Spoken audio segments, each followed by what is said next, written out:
Baik, Wan, tadi sinyal wifi saya hilang. Baik, lanjut.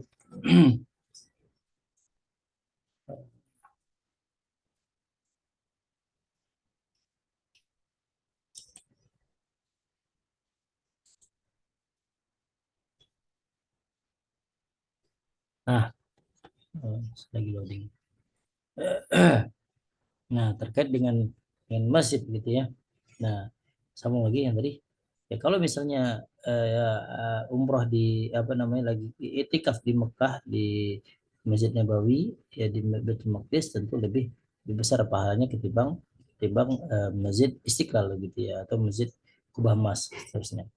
Nah, para ulama sepakat bahwa masjid jami' yang ada sholat jemaahnya adalah masjid yang sah digunakan etikaf. Ya, masjid jami'. Masjid jami' itu eh, adalah masjid yang digunakan untuk apa namanya? Digunakan untuk sholat Jumat, gitu ya, sholat Jumat. Nah, masjid yang lebih rendah dari itu misalnya tidak setiap waktu digunakan untuk sholat berjamaah. Para ulama berbeda pendapat tentang kebolehan etikaf kalau di bahasa kita adalah musola, ya musola.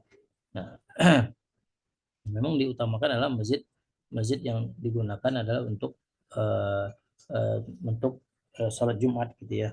Itu lebih diutamakan untuk tempat beriktikaf, ya bukan bukan di musola, ya bukan di musola. Nah, mazhab Hanafi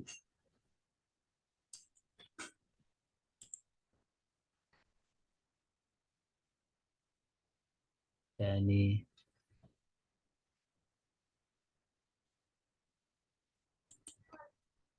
pun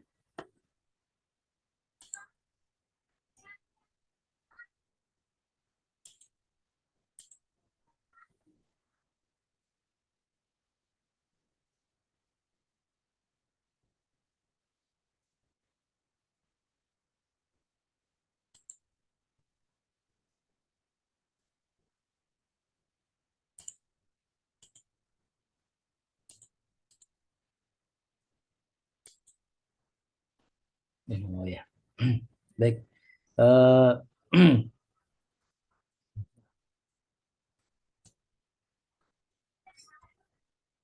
nah, masjid atau zawiyah atau musola ya musola atau zawiyah bagaimana gitu ya. Nah dalam mazhab Hanafi dan Hanabilah ya Imam Ahmad bin Hambal menegaskan bahwa hanya masjid jami' saja yang boleh digunakan i'tikaf. Masjid jami' itu adalah masjid yang digunakan untuk sholat Jumat. Nah namun Abu Yusuf Muhammad yang keduanya adalah ulama senior dalam mazhab Hanafi membolehkan i'tikaf i'tikaf meski di masjid yang tidak digunakan atau jarang-jarang digunakan sholat berjemaah ya sholat berjemaah atau sholat eh, sholat Jumat gitu ya. Nah menurut Abu Yusuf ya bila bila yang itikaf itu wajib harus di masjid yang ada di sholat jemaahnya. Sedangkan kalau itikafnya itu sifatnya adalah sunnah ya boleh di masjid yang tidak seperti itu atau di masjid yang tidak dilaksanakan sholat jemaah atau sholat Jumat. Nah, agak berbeda nih konsep antara Hanafiyah dengan Malikiyah. Menurut Hanafiyah, setidaknya masjid itu ada imam rawatib dan makmumnya. Nah, meskipun tidak selalu ada setiap waktu sholat, selalu terlaksana sholat jamaah. Sedangkan menurut Hanabilah, setidaknya ketika sedang digunakan etikaf, masjid itu digunakan untuk sholat sholat jamaah. Nah, ini menurut mazhab Hanafi dan Hanabilah. Nah, bagaimana menurut mazhab Malikiyah dan Syafi'iyah?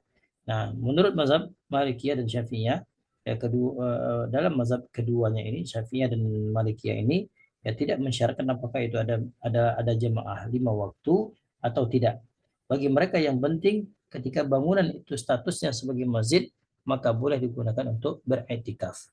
Ya, nah, ini kalau bahasa kita adalah musola ya, musola.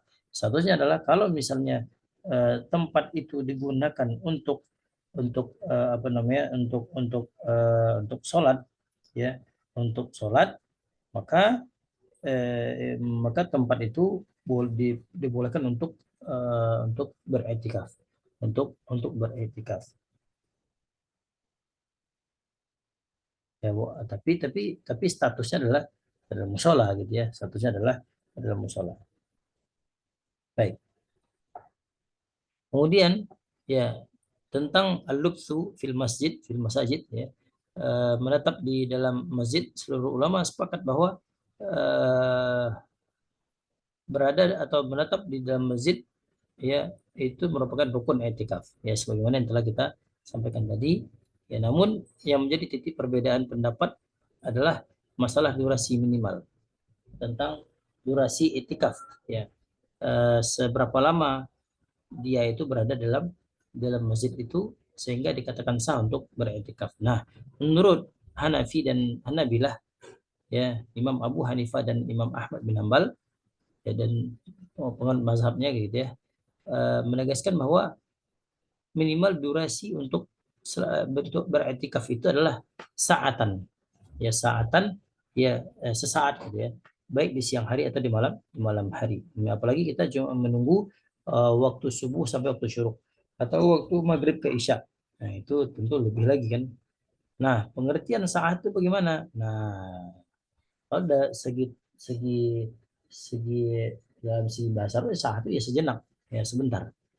Tapi dalam kamus bahasa Arab ya, yang apa namanya, saatan itu ya 1 jam gitu ya.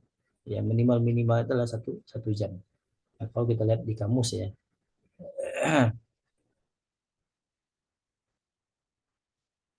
Eh, nah, Malikiyah bagaimana? Menurut Malikiyah,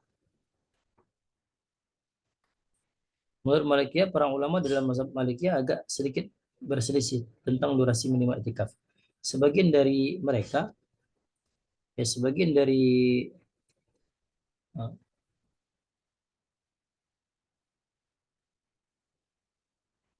ya sebagian dari mazhab Malikiyah ini menetapkan bahwa durasi minimalnya adalah sehari semalam tanpa putus. Ya, ini menurut mazhab Malikiyah. Ya, sehari semalam tanpa putus, dan rangkaiannya dimulai dari sejak awal waktu malam, ya waktu maghrib gitu ya. Dari terbenamnya matahari ya, terus dari malamnya sampai lalu terbit matahari, pagi siang sore, lalu dan beriktikaf ketika matahari kembali terbenam di ufuk barat. Nah, itu dikatakan baru satu hari. Nah, sebagian lagi mengatakan bahwa durasi minimal untuk etikaf itu adalah sehari tanpa malamnya. Jadi jadi waktunya itu dari terbitnya matahari sampai tenggelamnya matahari. Nah, gitu ya, itu mazhab mazhab Malikiyah. Nah, menurut mazhab Syafi'iyah ya, tidak memberikan batasan durasi minimal untuk etikaf. Asalkan seorang telah berada dalam masjid, walaupun tidak harus dalam posisi berdiam di satu titik, misalnya berjalan ke sana ke sini, ya pindah satu tempat ke tempat yang lain, banyak pos-posnya begitu ya, ya sudah termasuk dikategorikan etikaf. Namun bila orang sekadar berjalan melewati masjid saja, ya berjalan untuk melewati masjid saja, dan menjadikan masjid sebagai jalan tembus baginya, tidak sah.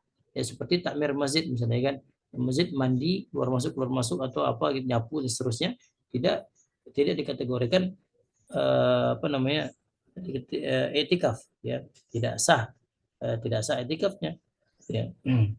Nah, jadi minimal harus berhenti sejenak, walaupun tidak harus berdiam diri. Nah, ini yang kita pakai dalam di Indonesia gitu ya, di Indonesia. Nah, kalau dalam mazhab Syafi'i juga, kalau seorang yang itikaf sehari, maka hukumnya sunnah. Ya, sebab Rasulullah tidak pernah melakukan itikaf kecuali minimal 1 hari. Minimal 1 hari. Seperti jemaah tablik, ya. Jemaah tablik itikaf 3 hari gitu ya. 3 hari waktu nisabnya setiap bulan 3 hari. Minimalnya kalau kelas siswa atau santri adalah satu hari. Baik, terakhir ya. Terakhir yang membatalkan itikaf itu, yang pertama adalah jima ya. Sebagaimana yang Allah katakan, wa tubasyiruhunna wa antum aakifuna fil masajid, ya gitu. Nah, sulit ya dibayangkan kalau ada orang yang melakukan jima di dalam masjid ini. Nah, ya gimana di tempat ini mana gitu ya. Nah, bagaimana kalau misalnya dia pulang ke rumah? Ya batal. ya batal iktikafnya. Dia pulang ke rumah, kemudian dia mendatangi istrinya, balik lagi ke masjid, pasang niat baru lagi. Dia pasang niat baru lagi. Ya, karena apa? Karena dia sudah keluar keluar keluar dari masjid dan melakukan jima gitu ya, mendatangi istrinya. Nah, kemudian yang kedua yang membatalkan itu adalah keluar masjid tanpa ada unsur syar'inya, ya, tanpa ada unsur syar'inya. Ya, yang dimaksud yang keluar dari masjid adalah apabila seorang keluar dengan seluruh tubuhnya dari masjid. Ya, jadi nggak mungkin keluar itu baik kepala atau kaki doang gitu ya. Nah, sedangkan bila hanya sebagian tubuhnya yang keluar dari bagian lainnya tetap berada dalam masjid, itu belum dianggap membatal etikaf gitu ya, membatalkan etikaf. Sebab ya kejadian itu dilakukan oleh Rasulullah SAW. Ya, sebagaimana dalam sebuah hadis, karena Rasulullah SAW yudni ilayya ra'sahu wa ana fi hujrati fa urajjil ra'sahu wa ana haidun. Rasulullah menjulurkan sebagian kepalanya kepadaku. Ya, padahal aku berada di dalam kamar. Ya, padahal di dalam kamar. Maka aku menyisirkan rambut Rasulullah SAW sedangkan aku dalam keadaan haid. Nah, ini ya salah satu sunnah ya. Salah satu sunnah bagi seorang istri ya untuk menyisirkan rambut suaminya. Nah, ini ada nggak begini ya? Pernah nggak istri kita menyisirkan rambut kita sebagai seorang suami? Kalau nggak pernah, berarti nggak sunnah Nabi. Jadi Rasulullah itu disisirkan rambutnya oleh Rasulullah itu disisirkan rambutnya oleh Siti Aisyah. Ya, Siti Aisyah. Padahal eh, padahal Siti Aisyah itu dalam keadaan haid, dalam keadaan haid. Nah, para ulama sepakat nih ya bahwa di antara hal-hal yang membatalkan i'tikaf itu adalah ketika seorang keluar dari masjid berdasarkan apa yang dilakukan oleh baginda Muhammad SAW kepada Siti Aisyah, Siti Aisyah. Namun para ulama berbeda pendapat ya tentang ketika seorang itu ya ada hajat, ada hajat, apakah dianggap di syariat, apakah dianggap etikaf atau membatal etikaf. Nah, kurang lebih gitu ya. Jadi intinya adalah ya keluar dari masjid tanpa hajat, maka itu bisa membatalkan itikafnya, membatalkan itikafnya. Tapi kalau misalnya ada hajat gitu ya, ada hajat ya seperti misalnya buang air, ya seperti buang air dan mandi misalnya. Apakah ini membatalkan etikaf atau seorang mau BAB, BAK ya, itu kan keluar semua itu. Apakah membatalkan etikafnya?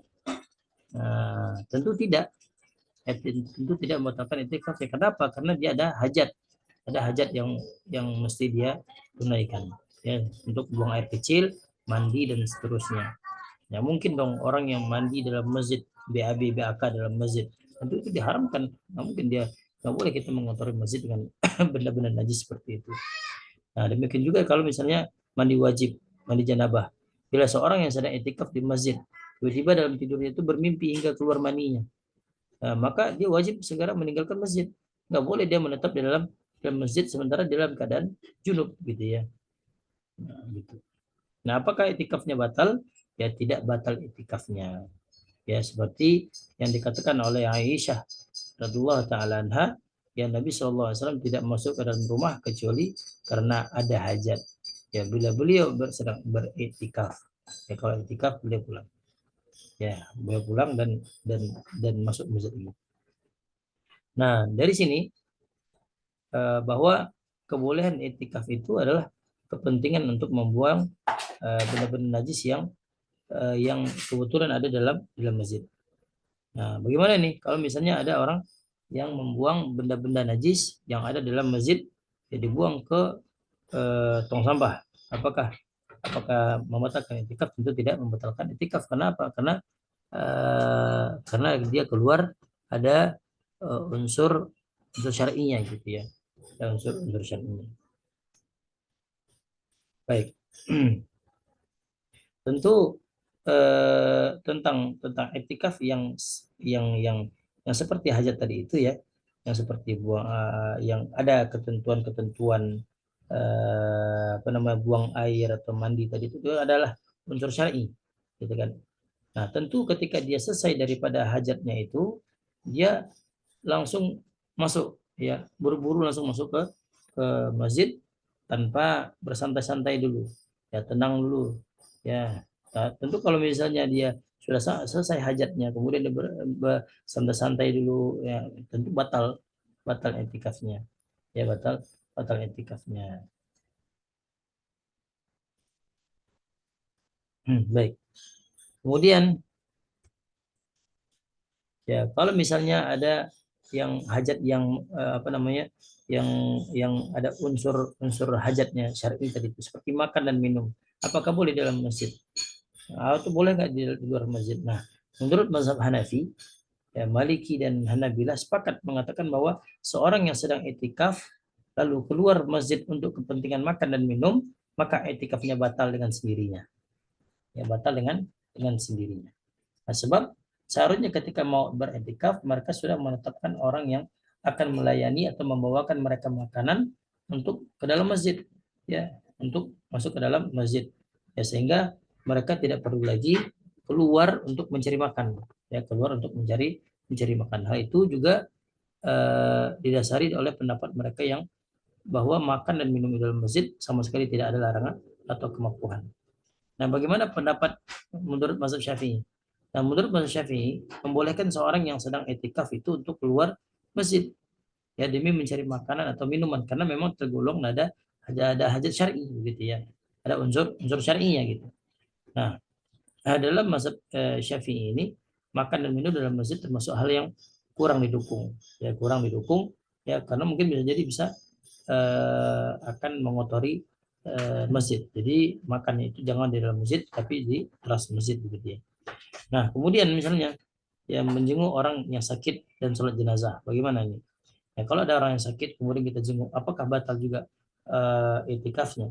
Nah, Rasulullah SAW pernah ketika sedang etikaf beliau keluar masjid dan menjenguk orang orang sakit, dia menjenguk orang sakit. Nah, ada hadisnya dalam sebuah riwayat Abu Daud, annahu alaihi salatu wasallam kana yamurru bil maridi wa huwa mu'takifun. Ya, Rasulullah pernah menjenguk orang sakit padahal beliau sedang beriktikaf. Namun karena kelemahan